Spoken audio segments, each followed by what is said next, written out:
శ్రీమాత్రే నమ. జయ గురు దత్తాత్రేయ నమ. ఈ వీడియోలో మనం మిథున రాశి వారికి ఫిబ్రవరి 8 నుంచి 14 మధ్యలో జరిగే వార ఫలాలు పరిశీలిద్దాం. మిథున రాశి వారికి రాశ్యాధిపతిగా ఉన్నటువంటి బుధుడు భాగ్యస్థాన సంచారం, అలాగే పంచమాధిపతి శుక్రుడితో కలిసి సంచరించడం జరుగుతుంది. ఇవి జాతకుడికి ఉన్నత విద్యా అవకాశాలు ఇవ్వడం జరుగుతూ ఉంటుంది. మీలో ఉన్నటువంటి ప్రతిభకి తగిన గుర్తింపు రావడం జరుగుతూ ఉంటుంది. ఇదే రాశిలో ఉన్నటువంటి స్త్రీలకి విదేశ అవకాశాలు రావడం జరుగుతూ ఉంటుంది. అంటే వారి యొక్క ఆత్మీయుల్ని, స్నేహితుల్ని కలుసుకొని ఏదైనా ఒక పుణ్యక్షేత్రాన్ని దర్శించే అవకాశం కూడా ఉంటుంది. బట్ ఏదైనా జాతకుడు తన యొక్క సామర్థ్యాన్ని నిరూపించుకోవడానికి ఇది తగిన సమయం. ఇది మిథున రాశిలో చాలా వరకు కమ్యూనికేషన్ సంబంధించిన వృత్తుల్లో వాళ్ళు ఉంటారు. జర్నలిస్టులు, విలేకరులు, రచయిత చేసేవారు, సాంగ్స్ రాసేవారు ఉంటారు. ఎక్కువగా మిథున రాశిలో, మిథున లగ్నంలో జన్మించిన వారు టీవీలో యాంకరింగ్ చేసేవాళ్ళుగా ఎక్కువ ఉండడం జరుగుతుంటుంది. అనూహ్యంగా వాళ్ళలో ఉన్నటువంటి ప్రతిభకు తగిన గుర్తింపు రావడం జరుగుతుంది. అంటే కొన్ని విదేశ సంస్థల్లో కానీ విదేశ అవకాశాలు లాంటివి కూడా రావడం జరుగుతూ ఉంటుంది. అంటే మిమ్మల్ని బాగా ప్రజెంట్ చేయడానికి ఇది అవకాశం కలుగుతూ ఉంటుంది అన్నమాట. రాహు ఎప్పుడు కూడా ఒకళ్ళ యొక్క టాలెంట్ని బాగా విపరీతంగా పెంచుతూ ఉంటాడు. టాలెంట్ ఉన్నా లేకపోయినా ఒకేసారి వెలుగులోకి రావడం జరుగుతుంటుంది. మరి ఈ సందర్భంలో మీరు మీడియా రంగంలో ఉన్నా, సినిమా రంగంలో ఉన్నా, సాఫ్ట్వేర్ రంగంలో ఉన్నా, ఎయిర్లైన్స్, రైల్వేస్ మొదలగు డిపార్ట్మెంట్లో ఉన్న ఈ సమయంలో మీకు కొన్ని మంచి అవకాశాలు పెద్ద పెద్ద సంస్థల్లో రావడం జరుగుతూ ఉంటుంది. ఈ సమయంలో మీకు ఎటువంటి కాంపిటేటివ్ ఎగ్జామ్స్ ఉన్నా దాంట్లో సక్సెస్ అవ్వడానికి కూడా కారణం అవుతూ ఉంటుంది. అంటే ప్రధానంగా ఇప్పుడు వృత్తి మారడానికి కొన్ని సూచనలు కనబడుతున్నాయి. దశమాధిపతిగా ఉన్నటువంటి గురువు రాశి యందు సంచరించడం జరుగుతూ ఉంది. సంచరిస్తూ భాగ్యస్థానాన్ని వీక్షించడం అంటే ఇక్కడ 3 శుభగ్రహాల మధ్య, ఈ బుధ, శుక్ర, గురుగ్రహాల మధ్య ఒక కోణ దృష్టి ఏర్పడడం వల్ల జాతకుల్లో ఉన్నటువంటి నైపుణ్యానికి, టాలెంట్కి గుర్తింపు రావడం జరుగుతూ ఉంటుంది. అలాగే శని భగవానుడు దశమ స్థానంలో, అష్టమాధిపతిగా దశమ స్థానంలో ఉన్నప్పుడు ఈ సమయంలో అంటే సాధారణంగా ఎలా ఉంటుందంటే జాతకుడికి ఏదైనా ఒక ఇంటర్వ్యూ ఇస్తాడు. 2-3 నెలల దాకా దాని ఫలితం అన్నది సాధారణంగా రాదు. చిన్న స్థాయి ఉద్యోగం నుంచి అంచెలంచెలుగా ఎదిగే ఈ మిథున రాశి వారికి ఈ సమయంలో ఉద్యోగపరమైన మార్పు రావడం జరుగుతూ ఉంటుంది. అంటే ఈలోగా ఒక ఉద్యోగానికి ప్రయత్నం చేసి దానికోసం ఎదురు చూస్తూ ఉంటే ఈలోగా అనూహ్యంగా ఇంకో కొత్త ఉద్యోగం మీకు రావడం జరుగుతూ ఉంటుంది. ఈ విధంగా ఈ సమయంలో మీకు ఒకేసారి ఇటువంటి అవకాశాలు రావడం వల్ల కొంతవరకు దాన్ని జాగ్రత్తగా వినియోగించుకోవాల్సి ఉంటుంది. సో ఏదైనా మిథున రాశి వారికి ఎప్పుడు మీరు ఉద్యోగం మారినా అప్పుడే మీ యొక్క అభివృద్ధి కనబడుతూ ఉంటుంది. మిగతా సమయంలో అది అలా కొన్నాళ్ళు నడుస్తూ ఉంటుంది. బట్ ఏదైనా ఇప్పుడు ఒక నిర్ణయం తీసుకోవడానికి తగిన సమయం మీకు రావడం జరిగింది. ఇక మరి అష్టమ స్థానంలో ఏర్పడినటువంటి రవి అలాగే కుజుల ప్రభావం వల్ల కొంతవరకు జాతకుడికి అధికారుల వల్ల కొన్ని అనుకోని ఇబ్బందులు రావచ్చు.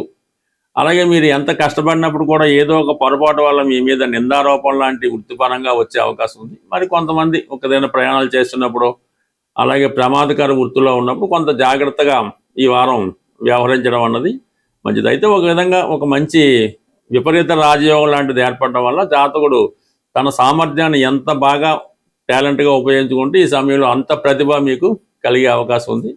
ఏదైనా మిథున రాశి వారు కొన్ని ముఖ్యమైనటువంటి మార్పులు ఈ వారం మీకు రాబోతున్నాయి.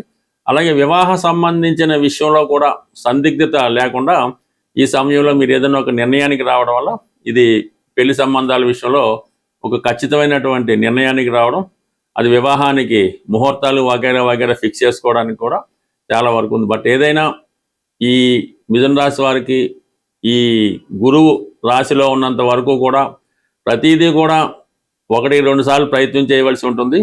చివరి నిమిషంలో అది కన్ఫర్మ్ అయ్యే అవకాశం ఉంటుంది. బట్ మీరు ఎంత తొందరపడినా మీ యొక్క పనులు అంతా ఆలస్యం అవుతుంటాయి. కాబట్టి తొందరపడకుండా నిదానంగా వెయిట్ చేస్తే అన్నీ కూడా మీకు సక్రమంగా జరుగుతాయి. తొందరపడి కొన్ని నిర్ణయాలు తీసుకోవడం వల్ల దాని తర్వాత వచ్చే మంచి అవకాశాలను పోగొట్టుకోవడం జరుగుతుంది. జాగ్రత్తగా గమనించగలరు. ఈ వారంలో ప్రధానంగా శని త్రయోదశి 14వ తారీఖున శని త్రయోదశి రావడం జరిగింది. ఆ మన్నాడు 15వ తారీఖున మహాశివరాత్రి. కాబట్టి ఏదైనా ఈ సకల రాసుల వారు కూడా జీవితంలో మళ్ళా తిరిగి పుంజుకోవాలంటే ఈ ప్రధానంగా ఈ 2 రోజులు మరి మన శని త్రయోదశి రోజు ఏదైనా శని క్షేత్రాన్ని దర్శించడం, ఏదో మన మందవిల్లని అని కొన్ని శని క్షేత్రాలు దర్శించి అక్కడ పూజ చేయించుకోవచ్చు.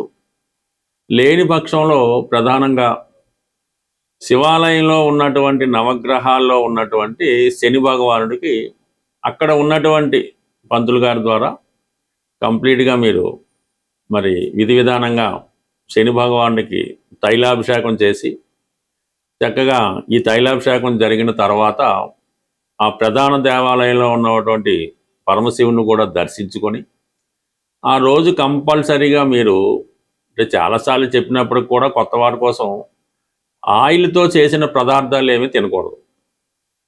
అది ఆ రోజంతా నియమంగా ఏదో ఫ్రూట్స్ పళ్ళు వాటి తింటూ మరి అదే మర్నాడు కూడా మహాశివరాత్రి గొప్ప అదృష్టం కాబట్టి మహాశివరాత్రి రోజు మరి ఆ పరమశివుని దర్శించుకొని వీలైతే మారేడు దళాలతో కనీసం ఒక్క మారేడు దళమైనా పర్వాలేదు, ఆ మారేడు దళంతో మరి పరమశివుని యొక్క అర్పించి నమస్కరించుకొని ఆ రోజు కూడా విధి విధానంగా మీరు పవిత్రంగా భగవంతుడికి దగ్గరగా ఉండడం వల్ల జీవితంలో ఆ మర్నాడు నుంచి చాలా గొప్ప మార్పు అన్నది రావడం జరుగుతూ ఉంటుంది. అయితే ఈ మహాశివరాత్రి రోజు వీలున్నవాళ్ళు అంటే ప్రతిదీ పెద్ద టెంపుల్లో పంచారామాల్లో కాశీక్షేత్రంలో అక్కర్లేదు, ఎక్కడ ఏ శివలింగం ఉన్నా వీలైతే రుద్రాక్షలు అంటే ఎన్ని ముఖాలైనా పర్వాలేదు, ఎన్నైనా పర్లేదు, మరి శుభ్రమైనటువంటి వాటర్లో వేసి ఆ రుద్రాక్షలతో శివునికి అభిషేకం చేయవలసి ఉంటుంది. ఈ అభిషేకం చేసిన తర్వాత ఆ రుద్రాక్షల్ని అంటే మీ బంధువులు కానీ మీరు కానీ ఎవరు కానీ అది అదే రోజు మెడలో ధరించడం వల్ల కూడా శని భగవాను నుంచి వచ్చే ఇబ్బందుల నుంచి కంప్లీట్గా మీరు బయటపడడం జరుగుతూ ఉంటుంది. అంటే ఒక విధంగా ఈ రుద్రాక్ష ధరించడం వల్ల మీలో ఉన్నటువంటి కోపం అనేది బాగా తగ్గిపోతుంటుంది, చాలా ఓర్పుగా సహనంగా ప్రవర్తిస్తూ ఉంటారు. ఆటోమేటిక్గా మీకు ధనాకర్షణ పెరుగుతూ ఉంటుంది, ముఖంలో ఒక విధంగా గ్లో పెరుగుతూ ఉంటుంది, ఒక గౌరవమైనటువంటి హోదా కలుగుతూ ఉంటుంది. దీంతోపాటు మీరు ధరించగలిగితే విభూది ధారణ వల్ల విభూది ధారణ కూడా అలవాటుగా చేసుకొని ప్రతిరోజు ధరించడం వల్ల జీవితంలో కంప్లీట్గా చేంజ్ అన్నది రావడం జరుగుతూ ఉంటుంది. అది ఒకసారి మీరు ప్రయత్నం చేయండి, ఎంతో కొంత మీ జీవితంలో మార్పు అన్నది రావడం జరుగుతుంటుంది. అంటే దీనికి ప్రత్యేకంగా ఏలినాడు శని జరుగుతుంది, అష్టమ శని జరుగుతుంది కాబట్టి వాళ్ళే చేయలేని రూల్ ఏం లేదు, ఎవరన్నా చేయొచ్చు, ఎవరు చేసినా కూడా ఫలితం రావడం జరుగుతూ ఉంటుంది.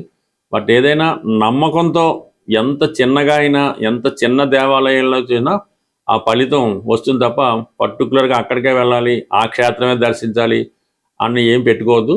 మీకు అందుబాటులో ఉన్నటువంటి ఏ శివాలయం అయినా ఏ శివలింగానైనా దర్శించి ఆ స్వామి యొక్క ఆశీస్సులు పొందుతారని ఆశిస్తూ స్వస్తి.